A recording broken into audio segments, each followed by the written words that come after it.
Primero agradezco al profesor Dibur Recording in progress. dictar en la conferencia de hoy, que es el último evento del año del Centro de Investigación Kelsen. Para poder apreciar lo que nos va a contar, creo que tenemos que entender el contexto en el cual se desarrollaba la enseñanza de la filosofía del derecho, especialmente en la década del 60 del siglo pasado. Había una sola facultad de Derecho en toda la ciudad de Buenos Aires y una sola cátedra de Filosofía del Derecho en esta facultad de Derecho. Y un único titular, cuando estamos, ¿no?, que era Ambrosio Gil. Todos los abogados de Buenos Aires, todos los abogados que se graduaban en Buenos Aires, tenían que estudiar Filosofía del Derecho en esa cátedra. Y el texto único de esa cátedra era la teoría general del derecho y del Estado.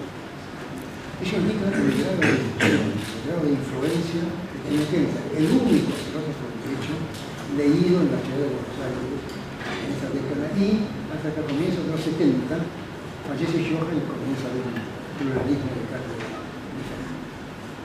Es cierto que en esa década había cátedras de introducción al derecho que enseñaban teoría general, pero estaban a cargo de discípulos de Gioja, Genaro Carrión, Moisés Milner, Remo Enterman, Horacio Solari, y enseñaban todos Kelsen. De manera que si había una reduplicación de la figura de Kelsen, esto magnificaba su influencia en la gran facultad de Derecho. Doblemente resultaba Kelsen el único filósofo. Todos estos fenómenos los conoce muy bien el profesor Dibur, que participó de ellos desde adentro. Él fue adjunto de la cátedra de Gioja y participó en primera línea de todo el proceso. Así que le digo, bienvenido Pachi, muchas gracias, todo tuyo, estamos por aquí. Bueno, muchas gracias Martín. Yo solamente voy a pasar la palabra, quiero agregar sencillamente que la alegría que nos genera en este último encuentro, cerrando el ciclo, la presencia de varios miembros de los consejos que esperan el Centro de Estudios Kelsen, y felicitarlos por el gran desempeño que han desarrollado, que va a tener un maravilloso cierre de la conferencia que vamos a escuchar inmediatamente en la boca del profesor Ricardo Dibur.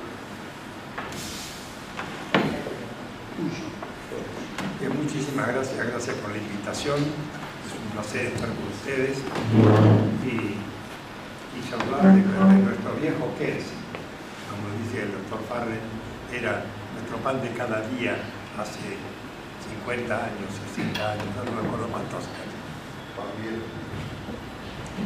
Hablemos entonces de Kelsen.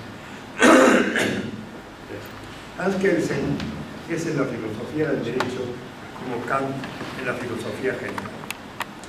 Uno puede estar a favor o en contra de sus ideas, puede entenderlas superadas o buscar en ellas el germen de nuevos desarrollos. Lo que no puede hacer es ignorar, porque en el pensamiento jurídico la teoría pura del derecho constituye un hito tan importante que es indispensable referirse a él en cualquier reflexión que se elabore. Carlos Cosio fue quien introdujo en la Universidad de Buenos Aires la teoría de Kelsen. Ambrosio Gioja, discípulo de Cosio, luego enfrentado con él, solía describir ese hecho como el inicio de los estudios serios de filosofía del derecho en la Argentina. Gioja, por cierto, recogió con entusiasmo ese legado y gracias a él tomé yo contacto por primera vez en las ideas kelsenianas. Por aquella época, la teoría pura de 1934 era inhallable y estudiábamos con la teoría general del derecho y del Estado, traducida por Moisés Milner en su versión intermedia.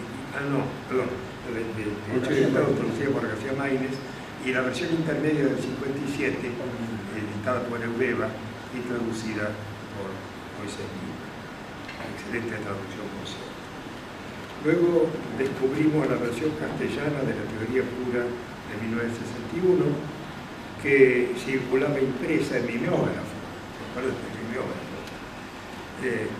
gracias a una muy buena traducción de Julio Barberis, que al parecer se ha perdido. Estoy buscándola todavía en mi biblioteca, pero estoy seguro que en alguna parte la tengo.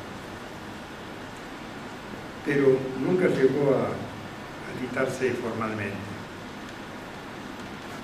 Solo unos años después se contó con la versión de Roberto Bernengo, que es la que hoy se emplea más, aunque hay una nueva versión también excelente, otra traducción. Ya entonces Kelsen era visto con malos ojos por algunos sectores del poder que interpretaban su positivismo con una vía de entrada del comunismo y de ideas afines, juzgadas disolventes, peligrosas y contrarias al ser nacional o al modo de vida occidental y cristiano.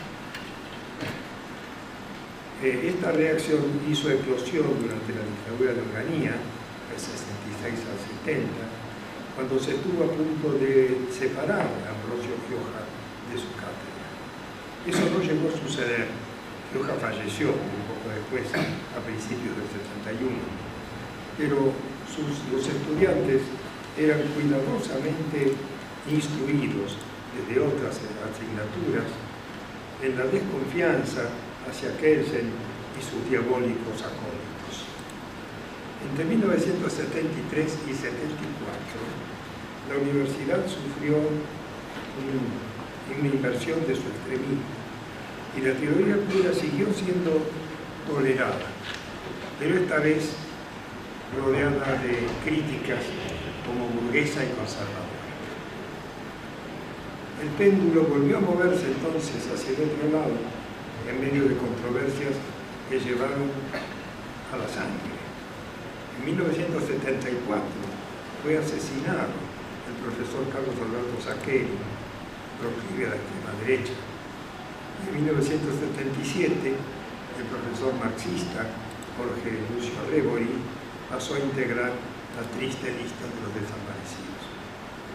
A partir de entonces y hasta 1983, la vacuna kelseniana era inoculada a los estudiantes durante los cursos de ingreso para que luego no fueran infectados por los pocos profesores que quedábamos del ya histórico grupo Gioja.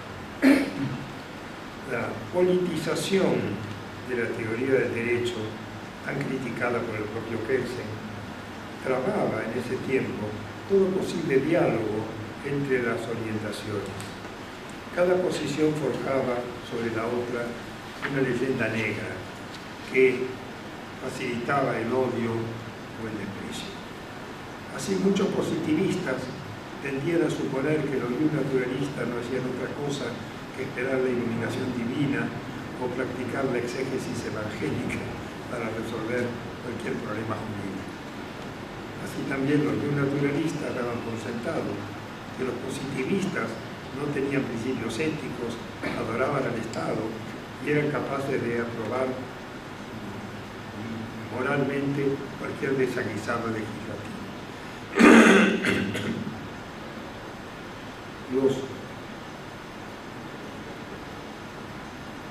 Es más, llegaban a acusar a Kelsen de haber facilitado la llegada de Hitler al poder, silenciando el hecho de que Kelsen era judío, condenaba el nazismo y debió escaparse de Alemania sin dejar por eso de sostener que el derecho nazi, aunque execrable, era el único derecho válido alemán.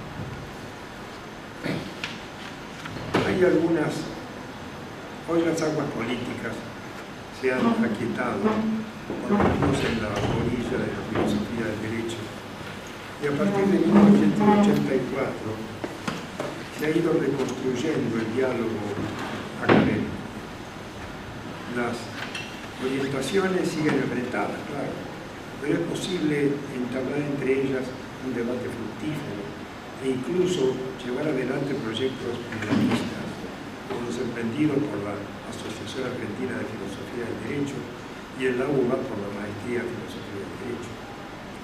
Sin embargo, como resultado tardío de los términos en los que se desarrollaba aquella controversia, puede decirse que cada observador tiene su propio Kelsen.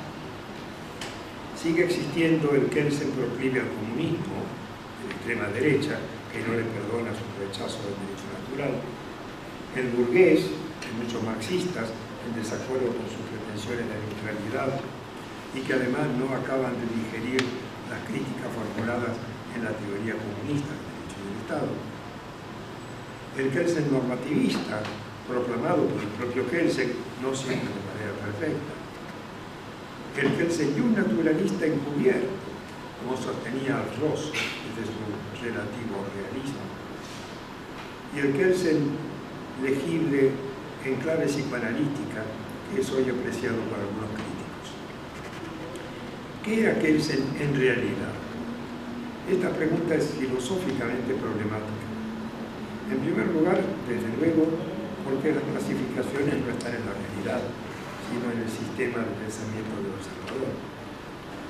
Pero, aún más allá de esta dificultad metodológica, puedo citar dos razones por las que aquel interrogante es difícil de responder.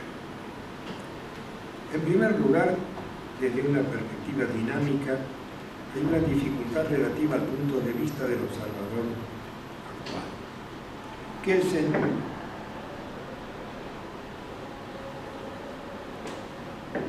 Kelsen asume sus posiciones frente al nazismo desde sus escritos de 1920 y 1933, frente al naturalismo tradicional conservador y el realismo escandinavo y norteamericano en la teoría general del derecho y del Estado, también frente al autoritarismo soviético en la teoría comunista del derecho y del Estado.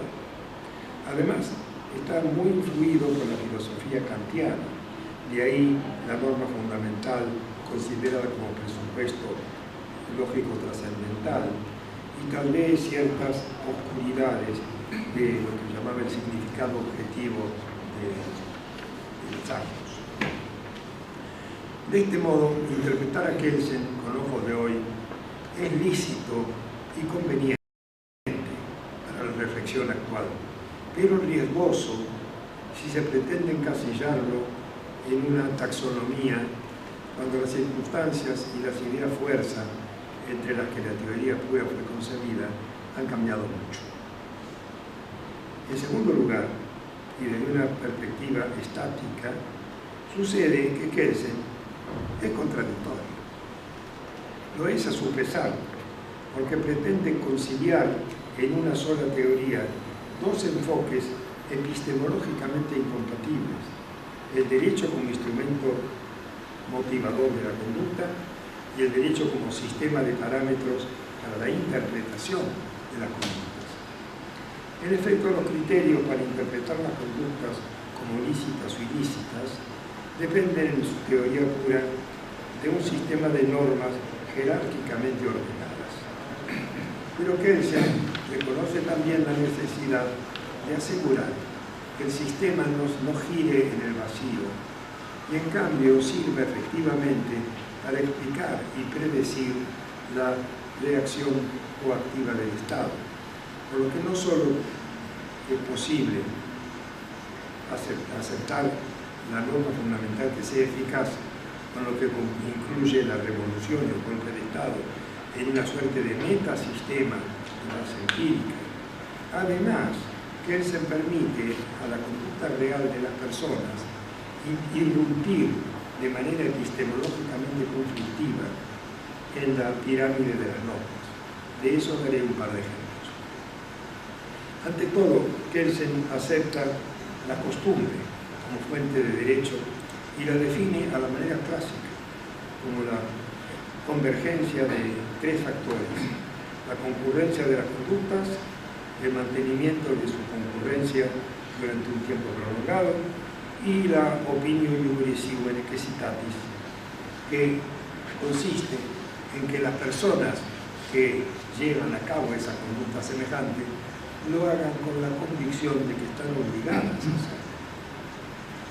Sin embargo, no queda especificado cuántas conductas deben ser semejantes, cuán semejantes y en qué aspectos relevantes deben ser para considerarlas tales, cuánto tiempo debe pasar para que se entienda que hay una norma consuetudinaria y quiénes es importante que experimenten la opinión, los ricos o los pobres, la clase dirigente o los excluidos, la mayoría numérica o quienes sean reflejados por los medios de comunicación.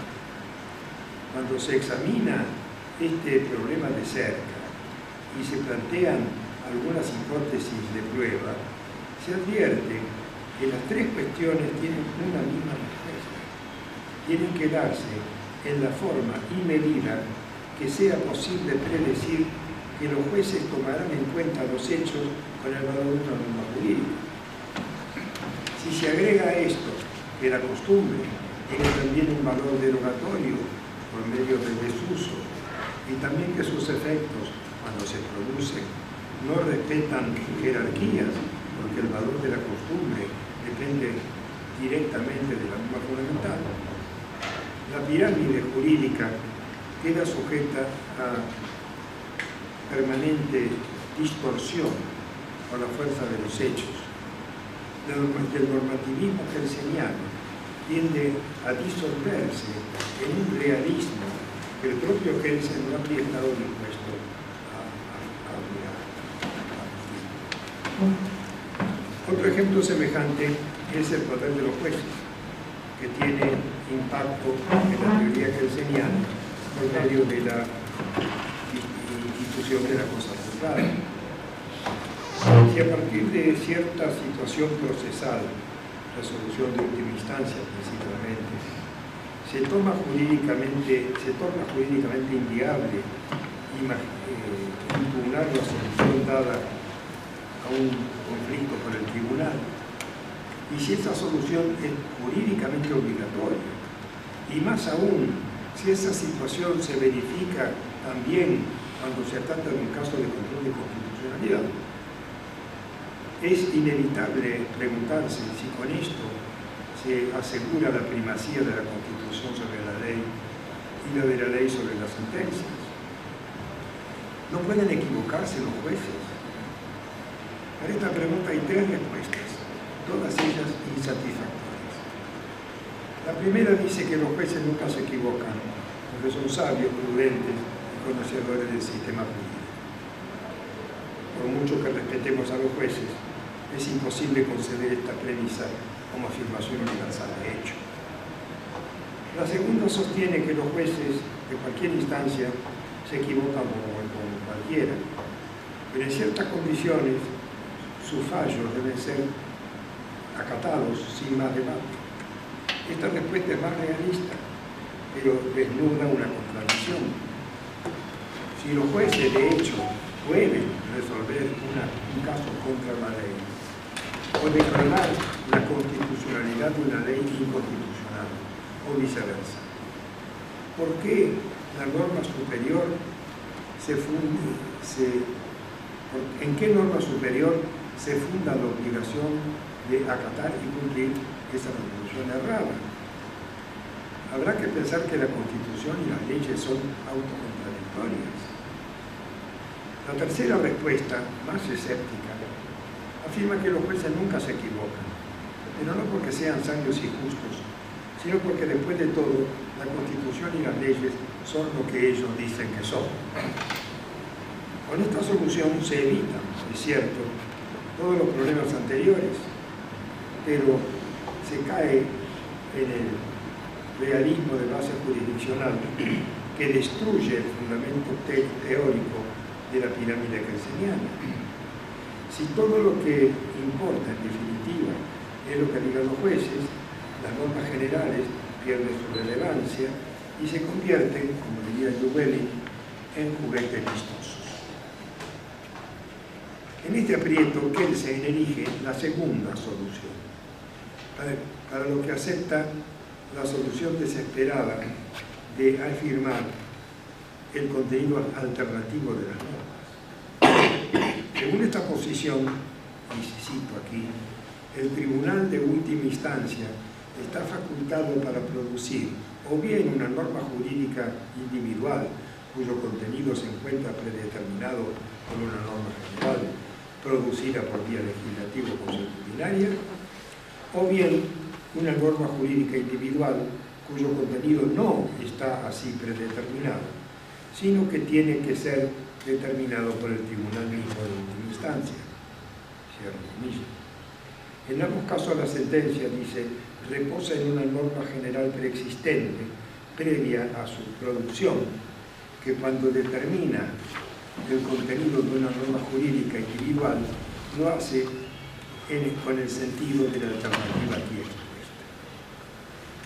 Según esta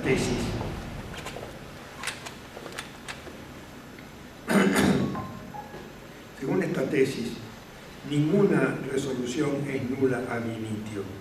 Todas son válidas, no importa cuál sea su contenido. Sin embargo, una norma apoyada en la parte más débil de la alternativa, por ejemplo en la ley inconstitucional, tiene una validez restringida, consistente en que además de poder ser derogada por otra ley, puede ser dejada sin efecto por otro órgano, el tribunal que declare su inconstitucionalidad. De esta manera Kelsen logra explicar la inclusión de la cosa juzgada en el sistema jurídico, pero a un precio exorbitante, puesto que de hecho el Tribunal Superior puede declarar inconstitucional una ley constitucional tanto como otra inconstitucional, o declarar inconstitucional una ley inconstitucional tanto como otra constitucional. Y lo mismo sucede con cualquier jerarquía de la pirámide, donde pueda debatirse el conflicto entre normas de distinto nivel. El resultado es que las normas generales ya no importan, porque tienen todos los contenidos posibles, aún contradictorios, y todo el poder prescriptivo queda en manos de los jueces, que pueden escoger entre aquellos contenidos el que prefieran incorporar como fundamento de sus fallos. Así, la segunda solución acaba convirtiéndose en manos de Kelsen en la tercera, de contenido fuertemente realista y claramente contrario al formalismo normativista. Bueno, hasta ahora estuve criticando, pero a pesar de todo, la teoría pura del derecho puede verse todavía como un rayo de luz en el discurso jurídico y sería poco sensato menospreciar sus enseñanzas. Varias razones pueden invocarse en favor. En primer lugar, hay que apreciar su propuesta metodológica dentro de la concepción del sistema normativo, presentada como un encadenamiento geométrico de los conceptos jurídicos fundamentales a partir de la sanción. Esto permite definirlos todos de manera coherente y fundar el sistema conceptual completo sin recurrir a premisas valorativas. Así construye Kelsen una nomenclatura jurídica susceptible de ser comprendida por todos, cualesquiera sean sus divergencias políticas o morales. Al explicar los motivos de este esquema, Kelsen desenmascara las ficciones y las oquedades que se ocultan habitualmente, cada vez más habría que agregar, dentro del concepto de justicia. El discurso jurídico de todos los tiempos habla de perseguir la justicia como su principal objetivo y subordina a la justicia otros fines que se juzgan inferiores, como la seguridad jurídica o la paz. Nada habría que objetar a esta actitud si la justicia fuera no ya alcanzable, sino al menos identificable como meta y definible de tal suerte que nos fuera dado determinar en qué medida una situación dada se acerca o se aleja respecto de ella. Rara vez los jueces, los juristas, se preguntan por la justicia, ya que la consideran un valor sobreentendido, indisponible para ser conocido por cualquiera con uso de razón. Cuando son interrogados, suelen responder con la definición tradicional de Ulpiano: vivir honestamente, no dañar a otro y dar a cada uno lo suyo. Kelsen diseca esta definición, así como otras provenientes de autores tan prestigiosos y dispares como Platón, Aristóteles, Cristo, Kant o Marx, para mostrar que si son ampliamente admitidas es porque expresan con palabras vacías cualquier contenido que cada observador quiera atribuirles. La teoría pura, pues, propone definiciones de conceptos que, aunque imperfectas, son incomparablemente más objetivas y por lo tanto intersubjetivamente útiles que las anteriores, que todavía están en boga. Propondré a continuación algunos ejemplos de lo que digo. Elabora Kelsen una noción de capacidad vinculada con la de competencia e imputabilidad, que reduce estos objetivos nacidos del derecho civil, del derecho público y del derecho penal a un común denominador: el hecho de que alguna conducta del sujeto se encuentre prevista en alguna norma como condición o consecuencia jurídica. Esto permite clarificar y unificar epistemológicamente nociones que han tenido desarrollo dispar al compás de la antropología, la política o la técnica penal. Si mi conducta está prevista como una condición para generar una obligación propia, la llamaré capacidad. Si lo está como condición para que me apliquen una sanción, le daré el nombre de imputabilidad. Si en cambio es condición para generar obligaciones ajenas, diré que tengo competencia. Ciertamente hay razones políticas, antropológicas y técnicas que inciden en el legislador para determinar los límites de estas atribuciones e imputaciones. Pero tales razones no inciden directamente en la relación jurídica entre las condiciones y las consecuencias.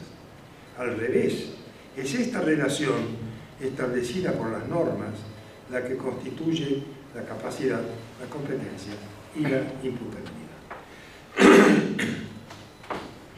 En este contexto deviene inútil la tradicional distinción entre capacidad de hecho y capacidad de derecho. Toda capacidad es necesariamente de derecho y lo único que varía entre las dos especies es la mayor o menor restricción que la ley le asigne, así como la autorización legislativa para que ciertos actos sean llevados a cabo en nombre del incapaz por otro individuo. Es en uno de los puntos ideológicamente más sensibles de la teoría general del derecho, como el de los derechos subjetivos, Kelsen introduce un extraordinario grado de claridad conceptual al distinguir 6 acepciones diferentes de la expresión. La prohibición negativa, consistente en la ausencia de prohibición; la positiva o existencia de una norma que permite expresamente la conducta; el derecho al reflejo, que no es otra cosa que la obligación misma enfocada desde el punto de vista de su beneficiario; el derecho llamado en sentido técnico, modalidad típica del derecho privado, donde en caso de incumplimiento de la obligación, la sanción se aplica si y solo si el titular del derecho al reflejo así lo requiere; los derechos políticos, que implican la participación de los individuos en la creación de normas jurídicas generales; y las garantías constitucionales, que pueden entenderse como la participación de los mismos individuos en la derogación de normas generales, ya sea para su propio caso, control constitucional difuso, o erga omnes, control constitucional centralizado. Ninguna de estas acepciones habla de los derechos como axiomas del sistema, y menos aún de los derechos humanos como segmentos ineludibles de la dignidad humana. Sin embargo, su estructura conceptual permite reconstruir esas ideas de modo perfectamente comprensible para quien las propone como contenido político de las normas vigentes, propuestas o reclamadas. Por último, citaré el ejemplo, algo más complejo, pero extraordinariamente clarificador, de la teoría de la persona jurídica. Allí Kelsen demuele la distinción entre personas físicas y personas jurídicas, ya que sostiene que las primeras, ajenas a la biología, son tan jurídicas como las segundas. De esta suerte, la persona se propone como un centro de imputación de conductas que el sistema jurídico considera como una unidad en relación con ciertos conjuntos de derechos y obligaciones. No importa entonces si una conducta determinada es cumplida por cierto ser humano, o por su apoderado, o por representante legal, o por un conjunto de seres humanos que constituyen el cuerpo directivo de una sociedad. En cualquier caso, el derecho imputa esa conducta, cumplida en ciertas condiciones, a cierta unidad conocida por nombre y apellido o por una razón social.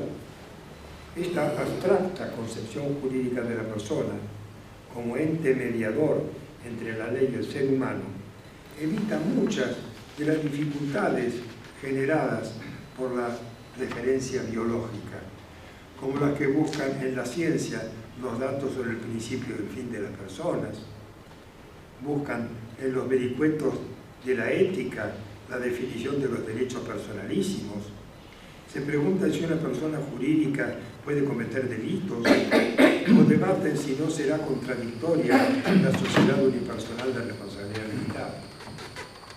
De hecho, la clara propuesta metodológica de Kelsen abre campos insospechados de especulación jurídica que el propio Kelsen no explora de modo explícito, como la posibilidad de que un mismo ser humano disponga de varias personas, o que si se relaciona la teoría de la persona con las definiciones kelsenianas de obligación y de derecho subjetivo, en sentido técnico, los llamados incapaces de hecho también pueden considerarse como carentes de personalidad, en la medida en que sus conductas reales, llorar, pedir caramelo, causar la muerte de una persona, sean ignoradas por el sistema jurídico como condiciones o consecuencias imputables a su propia unidad de conductas.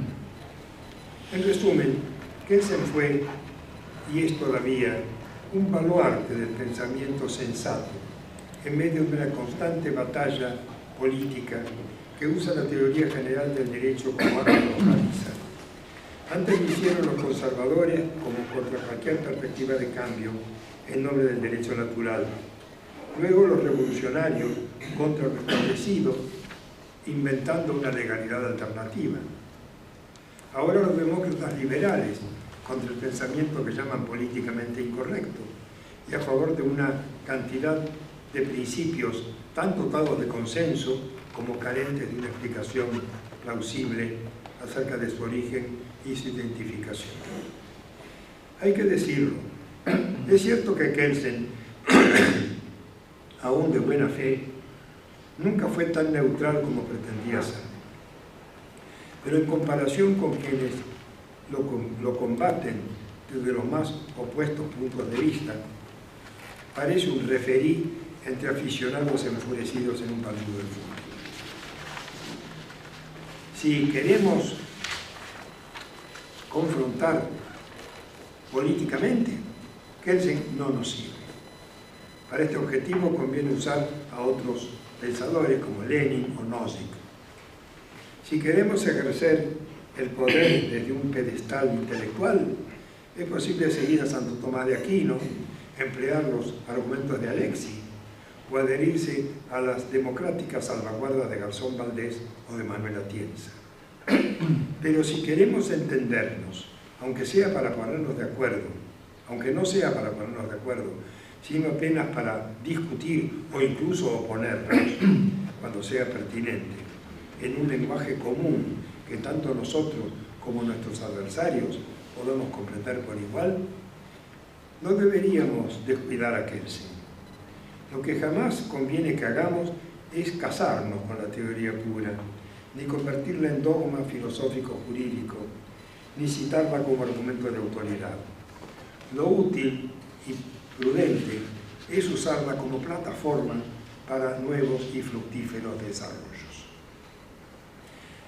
Desde esta perspectiva, el legado de Kelsen no consiste solo en la construcción de una teoría inteligente, sino también en la promoción de algunas actitudes preventivas. Mirando hacia el futuro, tanto como el presente, Kelsen nos enseña a desconfiar de varios cantos de sirena, entre ellos las opiniones valorativas que se nos presentan como verdades que no deben discutirse, o que no requieren ser demostradas, o que están a la vista de cualquiera, o que proclaman por origen elementos que por no descansar en última instancia sobre la observación empírica, resultan tan controvertibles como las opiniones mismas. También nos aconseja desconfiar de las razones que apelan a nuestra propia emoción valorativa. Si solo dependen de esa actitud, bien podemos compartirlas políticamente, pero aceptar nuestra conformidad personal o la de nuestros amigos o la que predomina en nuestra sociedad como una demostración de validez epistemológica es sencillamente letal para el rigor de cualquier razonamiento teórico, porque nos deja sin respuesta ni comunicación entre quien experimente una emoción opuesta. Como causa y a la vez resultado de lo anterior, porque guarda con ello una relación histórica interactiva, nuestra desconfianza debería alcanzar a la multitud de palabras bonitas, universalmente veneradas como íconos de lo deseable y correcto, tan comunes en el discurso jurídico y cuyo contenido emotivo es demasiado grande y en ocasiones excluyente en relación con las condiciones empíricas del empleo de cada vocablo o expresión lingüística. Y del mismo modo podemos advertir que si algunas palabras dotadas de significado cognoscitivo comparten el mismo criterio objetivo de uso, pero difieren grandemente en la actitud emotiva que las acompaña, no por eso hemos de privarnos de usarlas, pero es prudente tener en cuenta esa circunstancia para prevenir obstáculos lingüísticos en la comunicación con quienes sustenten una actitud emotiva distinta de la nuestra. Si a la luz de ese legado kelseniano somos capaces de construir una teoría del derecho que sea lo suficientemente descriptiva para entendernos entre todos y lo suficientemente prescriptiva para satisfacer las necesidades argumentales de los operadores del derecho, habremos encontrado el santo grial de la teoría jurídica. Si desechamos ese legado para correr tras la justificación de nuestras más apreciadas apetencias, habremos desperdiciado muchos años de reflexión y dejaremos a las generaciones siguientes una teoría del derecho aún en el mismo punto epistemológico donde la dejó Justiniano, aquel gran innovador metodológico en el año 529 de nuestra era. Muchas gracias.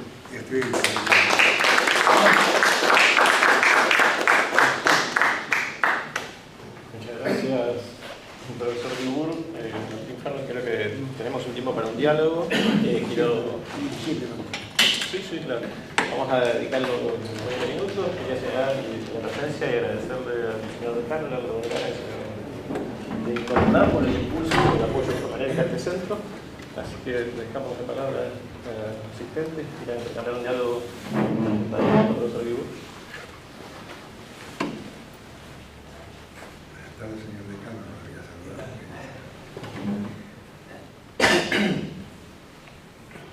¿Alguna intervención en la mesa?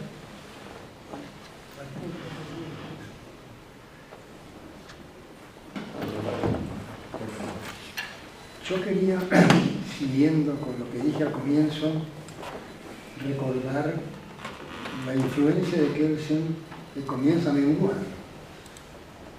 curiosamente, a partir del retorno de la democracia, porque Pachi y yo hemos recordado lo que ocurrió hasta el 76, 77, 80, pero veamos que a partir del 83 ya no tiene Kelsen el monopolio de la enseñanza de la filosofía del derecho. No es el autor más citado.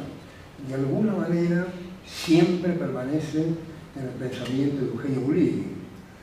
De alguna forma también está latente en el pensamiento de Carlos Achurrón. Pero ciertamente no aparece de ninguna forma en el pensamiento de Carlos Nilo. Y si tengo que recordar mi programa de filosofía del derecho, lo cual me resulta difícil porque ni siquiera fui capaz de redactarlo, no me parece que Kelsen figurara tampoco en el lugar prominente. Y estoy pensando en la época actual, y estoy pensando que Kelsen no aparece entre los favoritos de Marcelo Alegre, de Martín Bomer, podría parecer latente en el pensamiento de Paula Gaino, no está en el pensamiento de Renato Redivaldi, no está en el pensamiento de Claudio Martiñuk. Digamos, desapareció de ejercer el monopolio en los 70 hasta ser después atacado en todos los sectores posibles en la época del proceso militar, a ocupar un lugar respetado pero no privilegiado en nuestra teoría del derecho. Por eso yo celebro la idea, la oportuna idea del señor decano cuando creó este centro Kelsen, para revivir una de las teorías más importantes y que yo creo que fue el mejor jurista del siglo XX. A lo mejor alguien por el Zoom quiere... Yo estoy de acuerdo con eso, pero tengo mi propia hipótesis acerca de por qué Kelsen ha pasado de moda. Y es que Kelsen no perseguía la justicia. Y todo el mundo está encolumnado detrás de la idea de justicia. Lo que estaría muy bien si supiéramos para dónde va. Pero esto me recuerda el cuento del flautista de Hamelin, ¿no? Vamos todos detrás del que toca la flauta de la justicia y cuando lleguemos al precipicio no vamos a saber a dónde agarrar. Le vamos a echar la culpa a los jueces, seguramente. Pero creo que esta es la razón. Después de la Segunda Guerra Mundial, todo el mundo abrazó la idea de justicia para defenderse de las terribles injusticias cometidas. Y claro, me parece a mí que siguieron un camino equivocado, porque el camino correcto habría sido, no tenemos que volver a votar a Hitler. En cambio, el camino que siguieron fue, no, el derecho es algo demasiado importante para dejarse de los legisladores. Pero pensá que Kelsen llegó a la cúspide mucho después del fin de la Segunda Guerra Mundial. Yo creo que Kelsen desaparece como influencia máxima cuando desaparece Johann. Cuando desaparece Johann. Son, digamos, dos vidas paralelas. Mientras Johann vive, Kelsen es único. Cuando Johann muere, nunca logra recuperar Kelsen su incidencia teórica, digamos, prácticamente unívoca dentro de la filosofía del derecho argentino. ¿Y cuál sería tu hipótesis? Me parece que Burr hizo una, digamos. Buscar la justicia me parece que es un camino para olvidarse del normativismo que señala. ¿Cuál sería la tuya? Los dos tenemos, creo, teorías divergentes respecto de por qué se eclipsa la influencia de Kelsen. Una podría ser la incidencia de la Segunda Guerra Mundial. Otra, más pedestre que la mía, la muerte de Johann. Ahora, después de eso, curiosamente, podríamos preguntarnos, ¿pero por qué no resucita con monopolio? Porque yo creo que las personas que ocupan las cátedras a partir del 83, básicamente, no siguen la línea Johann de manera unívoca. Y entonces no es porque estén pensando en la guerra mundial, no están pensando en Johann, que ya tiene 15 años muerto, están pensando en sus propias preferencias y ahí cuenta más Rawls, Nozick, Dworkin, digamos, el elenco estelar se ha modificado.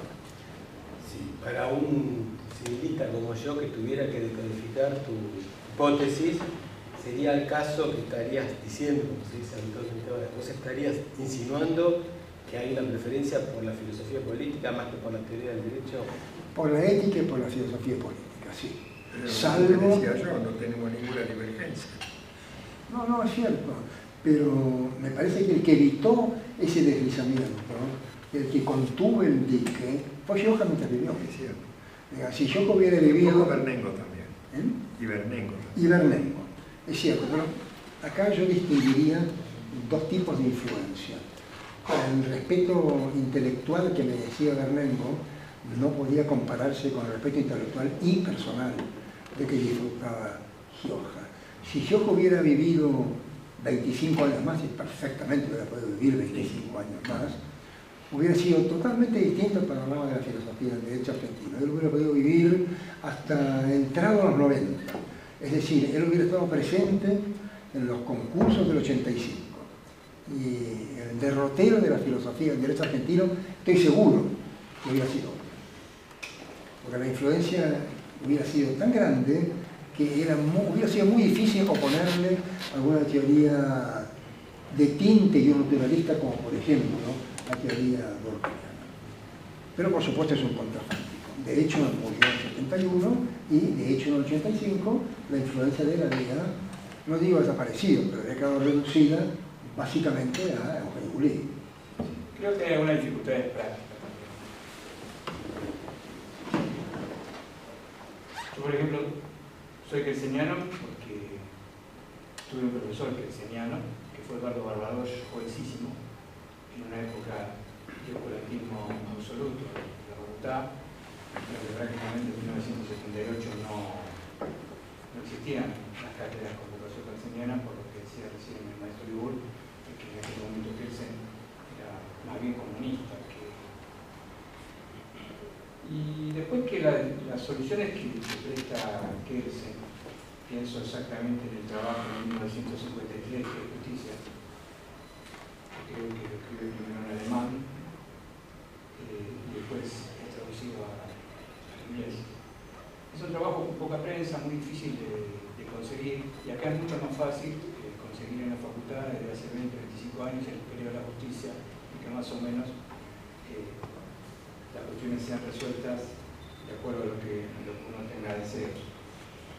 En el ámbito concreto del derecho constitucional creo que soy el único kelseniano, creo que es la única cátedra normativista, y además pienso que no hay antecedente desde 1983 de que haya existido una cátedra normativista.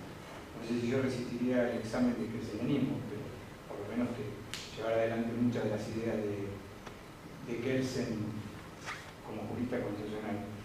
Le quería hacer una pregunta concreta al doctor Ibirú, porque usted, con el cual he estudiado muchísimo tiempo, en algún momento me recomendó a Merkel. A Merkel. Adolf Merkel. El discípulo de Kelsen, Merkel. No recuerdo haberlo recomendado. Sí, cuando hablamos de pirámide jurídica. Bueno, debe ser 2 años, pero no podría haber sido yo, porque yo no conocía a Merkel, lo conocía a través suyo. Y Merkel tiene un trabajo de 1925-1927 donde plantea el doble rastro del derecho. Un trabajo solamente en alemán que recientemente ha publicado el Externado Córdoba. En ese trabajo, Merkel lo que le dice a Kelsen, sin discutir, sin pelearse jamás con su maestro, además Merkel era más joven que Kelsen y murió antes que Kelsen, plantea que existencia del doble error, tratando de evitar el costo que usted señaló del monismo kelseniano. Kelsen nos lleva a un monismo, a un embudo, si las cosas son de determinada manera. Entonces Merkel le dice, no, mira, hay un sistema que funciona de esta manera, que es el de las autoridades, y hay otro sistema que va por otro lado, que es lo que determinadas personas están de acuerdo a sostener. Esto es el doble error. ¿Usted no cree que sería una manera de rescatar la teoría pura esta para evitar el embudo, porque el gran problema que tiene la teoría pura es que nos lleva a un embudo, definitivamente. Cuando no encontramos las soluciones, cuando Kelsen dice que el sistema es hermético, muchas veces nos encontramos sin respuesta. ¿No será una pista esta? ¿No? ¿A qué embudo se refiere? Al embudo de la hermeticidad del sistema kelseniano, la teoría pura. No, quiero decir, ¿a qué está llamando metafóricamente embudo? El embudo es el monismo de Kelsen, la concepción de Kelsen, cuando es una norma solamente en la existencia sancionatoria. Eso ya había sido criticado por Hart, con la nueva antes de Hart. Antes. Hart vino por eso. Hart vino en el 61, en el 62. Está bien, pero el monismo de Kelsen o el monismo de Hart me parece que son distintos matices de decir la misma cosa. Es decir, a mí me gusta más el dualismo de Hart que el dualismo de Kelsen en ese aspecto, porque entiendo los argumentos de Hart. Pero no me parece que sea un gran problema de la teoría de Kelsen del que haya que salir. La teoría de Kelsen tiene problemas mucho más graves que ese, a lo que me referí en la charla hace un rato. Básicamente el peor de todos es la cosa juzgada, que le disuelve toda la teoría por dentro. Bueno, precisamente el gran trabajo de Möcker sobre la cosa juzgada, tratando de sacarlo a Kelsen de ese problema realmente sobre la cosa juzgada, que lo advierte. Pero del derecho administrativo es otra cuestión. Bueno, yo creo que Kelsen no consigue salir de ahí. Y creo que el problema reside en un dualismo de Kelsen, no un monismo, sino un dualismo. Y es que Kelsen quiere hacer una teoría geométrica y jerárquica, famosa pirámide, que sirva para argumentar. Es indispensable para nosotros los abogados tener una pirámide como la de Kelsen. Pero al mismo tiempo quiere que esta pirámide describa los hechos. Y los hechos no respetan la pirámide. Sí, una pirámide que poco permite saber en la historia del pensamiento que haya aprendido, como él mismo hace, la segunda edición de proposiciones capitales que la había aprendido. La pirámide me parece que es la piedra de toque de una teoría del derecho. Yo lo pienso de este modo. Si queremos conocimiento, tenemos que tener un método. Y yo conozco solamente dos métodos capaces de llevar al conocimiento, a distintas clases de conocimiento, que son el cálculo y la observación empírica. No conozco ningún otro método que lleve al conocimiento, en todo caso llevan a opiniones, a pareceres o a sentimientos. Ahora, si... Pero yo no lo entendí bien. Usted dice que el único método sería el empirismo. Yo estoy hablando de métodos para conocer. Para conocer, yo también, sí, claro. Conocer. Si yo quiero conocer el mundo que me rodea, tengo que observar, no tengo otro medio. Si yo quiero conocer verdades matemáticas o filológicas, tengo que calcular. Es un excelente método. Los dos métodos son muy buenos, sirven para cosas distintas, pueden combinarse en algunos métodos, pero no mezclarse. Ahora, estos dos métodos, ninguno de estos dos métodos permite llegar a conclusiones valorativas. Entonces, las teorías del derecho que quieren tener, aunque sea un atisbo de contenido valorativo, que son prácticamente todas las actuales, se ven obligadas a buscar algún método. Entonces, ¿qué método buscan? Bueno, tienen métodos tradicionales, la sindéresis, la frónesis, se llama la razón práctica, bueno, la ponderación es una aplicación de un método, pero primero hay que tener el método para poder ponderar, que es lo que le falla a Alexis. Alexis mismo dice, me parece gracioso lo de Alexis, dice, tenemos principios verdaderos. Esos principios verdaderos, ¿de dónde salen? Salen de la naturaleza del hombre, con lo que está copiándose a Buffendorf. Salen de la naturaleza del hombre, que es un bicho argumentador. Muy bien, supongamos que sí. No todos somos argumentadores, pero bueno, podemos argumentar. Y entonces, cuando uno está dispuesto a dar y pedir razones de las opiniones, de aquí pueden derivarse una cantidad de principios. Yo nunca pude entender qué principios podrían derivar de ese, salvo uno, cuando mucho. Por favor, mientras usted está discutiendo con su interlocutor, no le pegue garrotazos en la cabeza y espere que termine de hablar. Es lo único que se me ocurre. Y después dice, bueno, pero lo que pasa es que hay buenas razones. Ah, muy bien. Uno pregunta, bueno, ¿cuáles son las buenas razones? Y Alexis se da cuenta y dice, claro, ustedes me van a preguntar qué es una buena razón. Yo les voy a decir, una buena razón es una razón que puede ser aceptada por mucha gente. Ah, usted es un subjetivista social. No. Que puede ser aceptada por mucha gente razonable. Pero ¿cuál es la gente razonable? La gente razonable es la gente que es capaz de aceptar una buena razón por el hecho de ser una buena razón y no por otra razón.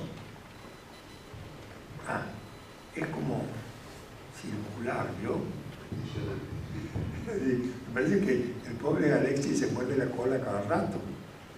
Y claro, si esto es la ponderación, bueno, por favor, denme alguna otra cosa. Cuando yo vi que Alexis tenía una fórmula matemática de la ponderación y del peso, me puse a saltar de contento. Encontró el santo grial, como decía. Pero después, cuando vi que las variables de la fórmula no se sabe de dónde vienen ni cómo se cuantifican, bueno, esto no es una fórmula útil. Y después dice otras cosas. Dice, a veces hay buenas razones para un lado y para el otro. Y entonces, cuando un tribunal competente toma en cuenta unas buenas razones en lugar de otras buenas razones, adopta una decisión objetiva. Perdón, por Alexis, usted quiso decir subjetiva, ¿no? No, dije objetiva. Bueno, no entiendo qué objetividad tiene eso. Pero bueno, esto se inserta en lo que decía hace un rato, de que hay, empezando desde el fin de la Segunda Guerra Mundial, y por supuesto, como bien dice Martín, tardó mucho en solidificarse, pero hay una reacción de la humanidad, o por lo menos del pensamiento occidental, a favor de la filosofía política, a favor de buscar la justicia, lo correcto, etcétera, etcétera. El solo hecho de que se haya inventado el concepto de algo políticamente correcto, que es un oxímoron, porque si es políticamente correcto no puede decirse que es correcto, porque tendría que ser tolerante. Bueno, el solo hecho de eso, es que se haya puesto de moda, muestra a dónde estamos yendo. Y ahora, el problema que tenemos con el neoconstitucionalismo y el principialismo. Fíjense ustedes, leemos el Código Civil y Comercial, leemos el título preliminar y no necesitamos seguir leyendo más. Porque el título preliminar nos dice, mire, lo que importa son los principios y los derechos, interprételos usted de acuerdo a su criterio, y una vez que lo haya hecho, si lo que sigue del código está de acuerdo, fenómeno. Y si no, no le haga caso. Bueno, entonces no hace falta código, hace falta solo el título preliminar y tener buenos jueces. Claro, si supiéramos qué quiere decir buenos jueces. Son aquellos dispuestos a aceptar, bueno. Claro, los razonables de Alexis, es decir, los que piensan como Alexis. Y el problema es que yo veo el problema de los jueces. Yo he sido juez toda mi vida y me veo, el problema es que están mis ex colegas que a lo que la ley y la Constitución y los tratados los obligan a poner los principios por arriba de todo. Así que tienen que hacerlo, están obligados. Y para eso, ¿qué tienen que hacer? Y tienen que averiguar qué es lo que está bien. Entonces yo me imagino un juez positivista que dice, uy, tenemos que averiguar lo que es justo. Va a la biblioteca del tribunal, dice, necesito bibliografía sobre la justicia. No, mire, la tenemos toda prestada hace mucho tiempo a su colega y un naturalista, que hace mucho que está estudiando eso. Es decir, parece curioso, pero un jurista positivista se ve obligado por imperio de la ley a actuar como si fuera un naturalista. Y el naturalista ya no necesita invocar el derecho natural. Ahora se puede decir, yo soy un intérprete de la Constitución. Soy el más positivista de los positivistas. Porque el derecho positivo me remite a la justicia. Es decir, esto es un matete del que no vamos a poder salir, no, o por lo menos no me imagino cómo. Yo creo que estamos todos encolumnados cantando himnos a la justicia, pero estamos matando al mensajero. El mensajero es el derecho. Y el derecho rara vez sirvió para hacer justicia. Para lo que sí sirvió alguna vez, no del todo, pero bastante, es para dar un poco de seguridad jurídica. Entonces, hemos inventado el derecho para tratar de hacer justicia, siempre lo conseguimos, muchas veces no, pero entonces ahora queremos la justicia sin el derecho. Y nos vamos al demonio. Y cuando eso suceda, cuando resulte que los ciudadanos ya no saben cuál es el sistema jurídico que los ampara o que los obliga, porque eso va a depender de lo que un juez diga dentro de 10 años, un juez que todavía no empezó a estudiar derecho, dentro de 10 años me va a condenar por hacer algo que yo estoy haciendo ahora y que no sé que está mal. Cuando la gente se dé cuenta de que eso no puede funcionar, le van a echar la culpa a los jueces. Es decir, son malos jueces que no han sabido interpretar correctamente los principios y los derechos. Y van a decir, lo que tenemos que hacer es hacer como durante la dictadura uruguaya, hacer un servicio nacional de justicia dirigido por el Ministerio de Justicia, que les baje línea, entonces tenemos seguridad jurídica perfecta e independencia jurídica nula, independencia judicial nula. Yo no querría llegar a ver eso. A mí me gustaría que reaccionáramos un poco antes y, como dije al final de la charla, tratáramos de superar a Justiniano, que era muy bueno pero muy viejo. Y yo creo que sería hora de pensar en una revolución copernicana del derecho, que nunca la tuvo. Todas las actividades, casi todas las actividades tuvieron la revolución copernicana, el derecho no. El derecho técnicamente sigue como en la época de Justiniano, no cambió nada. Cambió el contenido de las normas, cambió la política, cambió el modo de gobierno, todo eso cambió. Pero la estructura de la actividad jurídica es exactamente la misma. Hay alguien que dicta normas, alguien que las aplica, alguien que ofrece sus servicios para convencer a que las aplican, hay quien habla de las normas para explicarlas, hay quien se las enseña a los alumnos, de todo lo mismo que antes. Tal vez deberíamos hacer un esfuerzo y, primero, revisar nuestro vocabulario y eliminar en lo posible las palabras excesivamente emotivas. En lo posible eliminarlas del todo si se pudiera. Después, dejar de confiar definitivamente en los métodos que no funcionan. Y por los métodos que no funcionan me refiero a la llamada razón, que, bueno, la razón es el cálculo sirve, pero lo que llaman razón los filósofos no es el cálculo, sino lo que les parece o sea, lo que se les ocurrió en la cabeza. Claro, la consulta a la conciencia. Y la conciencia, a mí me gusta compararla metafóricamente, con una galera de mago. El mago saca el conejo de la galera porque alguien puso el conejo en la galera. Nuestra conciencia es una galera de mago donde si metemos la mano sacamos el conejo, pero alguien lo puso. Y vaya a saber qué conejo puso, y vaya a saber si es un conejo o una michuca. Y claro, nuestro vecino tiene su propia galera y saca su propio conejo. Y nos ponemos a discutir cuál es el verdadero color del verdadero conejo.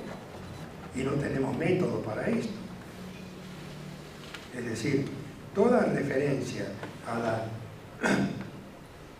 la conciencia como fuente de seguridad valorativa es falsa. No funciona. Lo único que funciona es el cálculo y la observación, y no funcionan para esto. Entonces, ¿qué funciona para esto?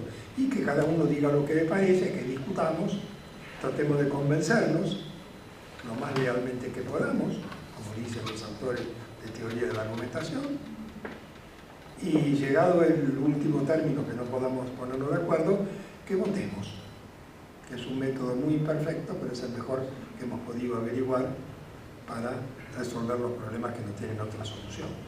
Votemos y bueno, el que gana, gana, y el que no, se aguanta por un rato. Pero cuando damos nuestras opiniones diciendo que son verdades, estamos tratando de engañar a los demás, probablemente habiéndonos engañado nosotros mismos primero.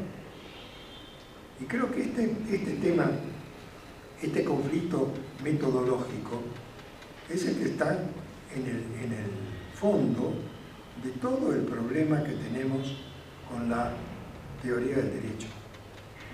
Si no fuera por la moral, si no fuera por la pretensión que tenemos muchos, o casi todos, de predicar nuestra propia moral como verdadera, toda la filosofía, y ni hablar de la filosofía del derecho, sería muchísimo más sencilla de lo que es.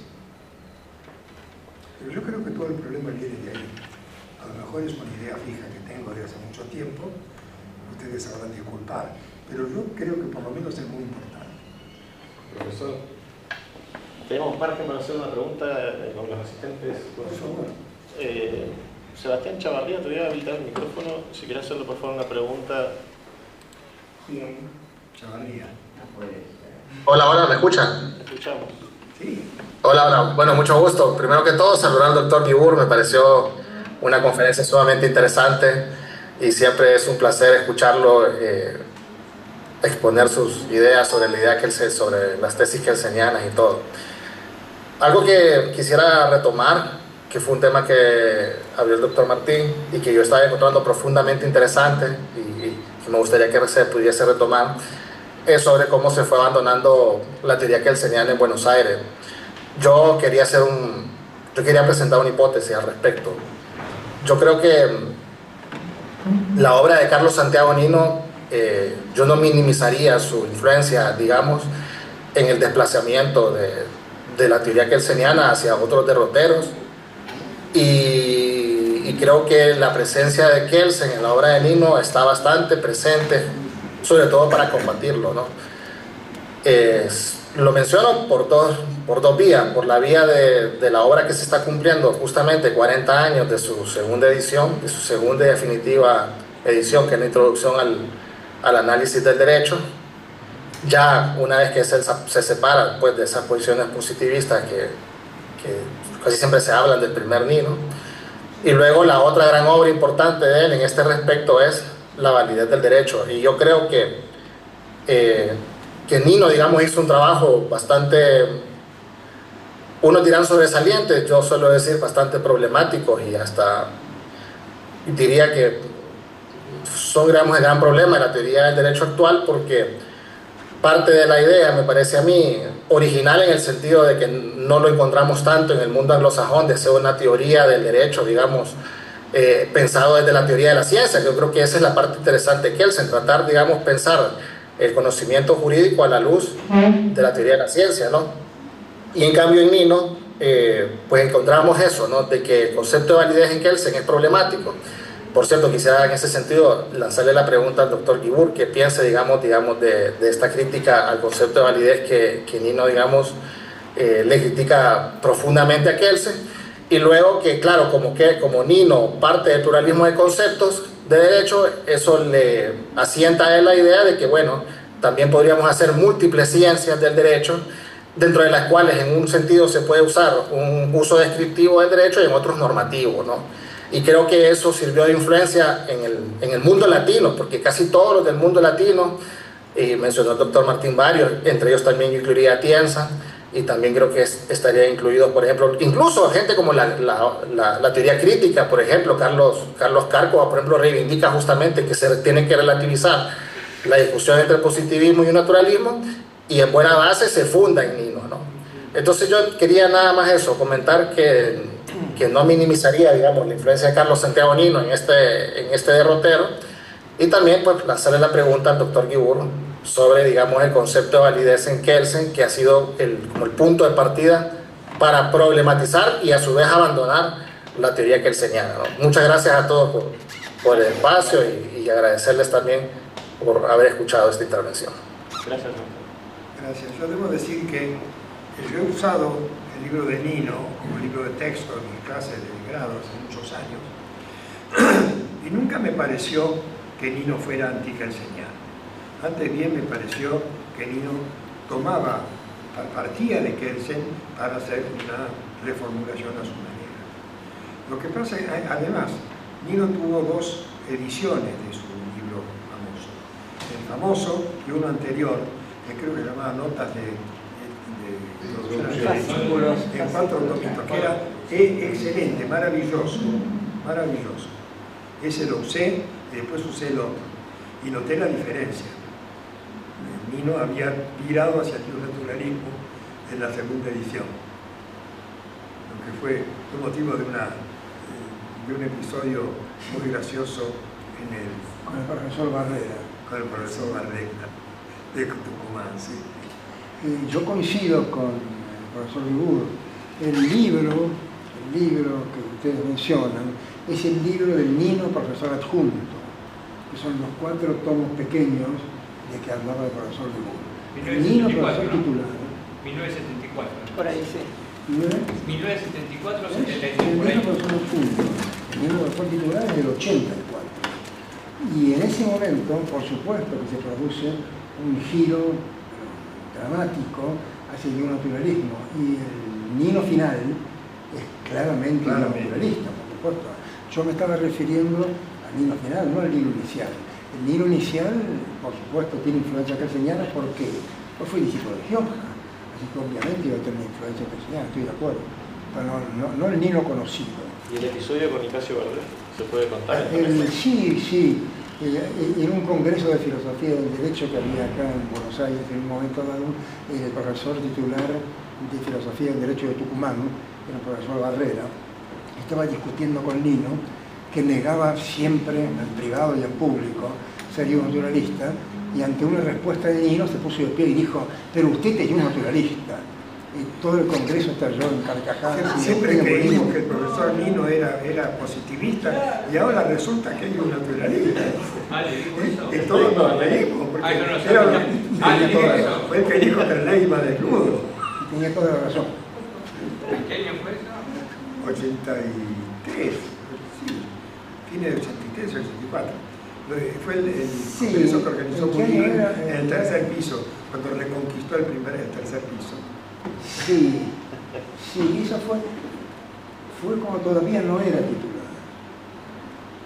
Fue un congreso hace bastante tiempo y recuerdo que Rogelio Puligin le dio la razón categóricamente. El primer congreso que se hizo en democracia, que se organizó Puligin acá, Y Puligin en el 84. 84, fue ahí. Y el último congreso del proceso en el 82 de La Plata. Yo quisiera hacerle una pregunta al profesor, pero no quiero abusar de mi rol de moderador, voy a ser muy breve. Porque el tema que instalaron aquí a partir de la presentación del profesor Guibur, tanto Martín como usted, me parece más interesante, sobre todo para los estudios de filosofía del derecho de la Universidad de Buenos Aires. Yo diría la Universidad de Buenos Aires, no lo ampliaría todo. Particularmente porque la Universidad de Buenos Aires, en ese periodo que ustedes están evocando, ocurrió un episodio muy particular, una vez lo comentaron, es que la supresión de la asignatura Filosofía del Derecho en el plan de estudios de abogacía de esta facultad. El día de hoy esa materia no existe en el plan de estudios, salvo algún curso opcional con un contenido. Hay puntajes desde ya. Por eso mi pregunta tiene que ver qué opinan ustedes si en alguna incidencia tuvo esto, que a la vez multiplicó cierta pluralidad de enfoques, no hegemónico ni en Kelsen, pero tampoco en otros autores, pero sin ninguna profundidad en ninguno de ellos, me da la impresión. Me pregunta, pero yo quiero saber de ustedes. No sé. Yo puedo decir que en su momento a mí me dolió. A mí me dolió. O sea que el cambio de planes fue en el 85. Ahí es el primer El cimbronazo. plan fue en el 85, intervinieron allí Nino y Cueto Rúa.